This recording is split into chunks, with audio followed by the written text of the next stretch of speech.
In show one of this project, we learned how this all started when the homeowners contacted a local contractor for a roof estimate after their neighborhood was hit hard by hail. They met with Lindus Construction, and before rushing to put a new roof on, they also wanted to address some of the energy efficiency concerns they had about their home.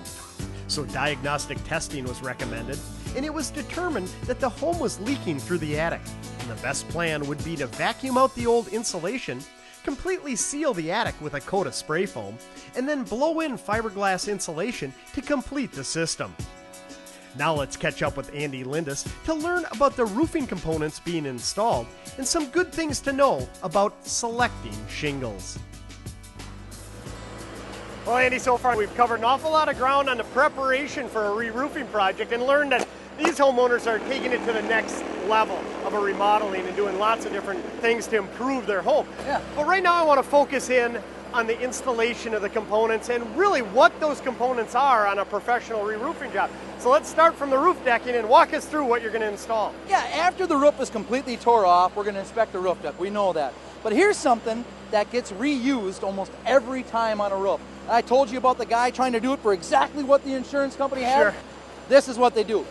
These parts cost us about $25, so why reuse them? Let's get brand new ones, so when we put on a 50-year roof, you'll look at it, not only is it going to be aesthetically pleasing, but we know these are going to last as long as the 50-year shingle. Brilliant. I would think it would be advantageous from you from a respectable company standpoint. You can stand behind new products. It's one thing to get up there at the spray paint can and you got paint drifting over the shingles, and we all know spray paint's going to last about, what, a year before it starts to fade or chalk or peel off. So this is going to be a nice baked on finish, going to match the shingles, it's going to be aesthetically pleasing, and more importantly, it'll never leak.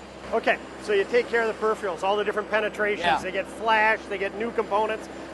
Then it comes time to start putting on some of the underlayments, and I know we touched on the ice and water shield, but there's more to it than just that. Yeah, we put on all the weather wash ice and water shield, 2 rows along the eaves, up the rakes, over the ridge, so all of that's covered. What most guys do then is they just put the 30-pound felt or 15-pound felt where the ice and water shield wasn't.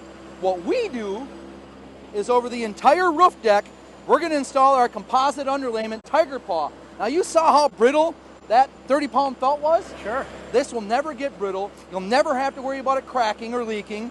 And when you put it on, it lays completely flat. I've gone to roofs that are 2 years old. They put on that 30-pound felt and say there's a little bit of moisture in the air. Sure. And that starts to shrink. Bubble and ripple and yeah. That shows up through the roof about a year later. So a year later, you paid $15,000 for the roof, and now it's doing this. With this product, you'll never have to worry about that. Sure, so they don't have to worry about anything underneath it telegraphing through and ruining the aesthetics of a brand new roof. Exactly. So again, superior products and superior installation make for a superior end product. Absolutely. And you know, you touched on the shingles themselves, and that's an area that I'd like to focus on because there are so many different choices out there for a consumer, but how do they know they're making the right selection? Can you share any advice for them? Well, if you look at this shingle, it's a lot wider than a normal architectural timberline type shingle. Sure. And for us, they wanted to make this house pop in the neighborhood. You know, we're in the suburbs here in the Twin Cities. We want to make sure that this is a unique home. It's going to be different than the rest of them in the neighborhood.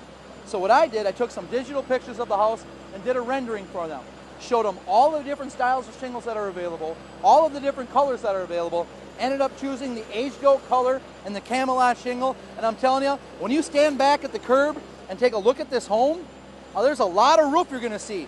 This is going to make this a unique house and really give it the aesthetics that the homeowners want. So aesthetics plays a huge role in shingle selection, but the quality of the product also comes into play. That's what I'm hearing. And this one feels to be not only wider, but really heavy. Yeah, there's about twice the amount of asphalt that goes into a shingle like this than an ordinary shingle. That's going to give it more depth than a normal shingle. That's going to make it less susceptible to hail damage and tree branches. And it's really going to make sure that we're putting on a 50-year roof that lasts 50 years from our good friends at GAF. And that speaks volumes to the commitment that your company has made because you keep pounding it. You're going to be around, you want to stand behind the product, and the last thing you want is a callback, so you do it right the first time. Yeah, I'm anticipating 30 years from now, I'm going to be busy with new projects. The last thing I want to do is take care of one that I put on years ago. You know, I just happened to see this, kind of caught my eye. Do not mix with different color codes. What the heck does that mean? I mean, how important is that?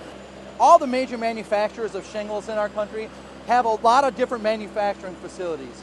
We know that one facility isn't going to make the exact same shingle as the other facility.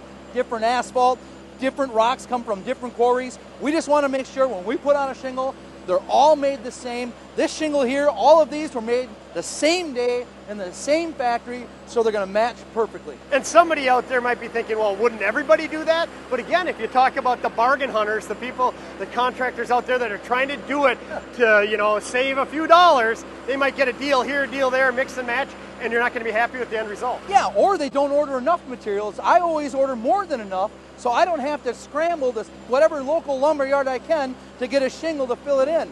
I don't want to have a polka dotted roof. So even though the packaging might say it's the same color, if it doesn't come from the same lot, you might have some differences. Yeah, you might not, but chances are you could. Why take that risk?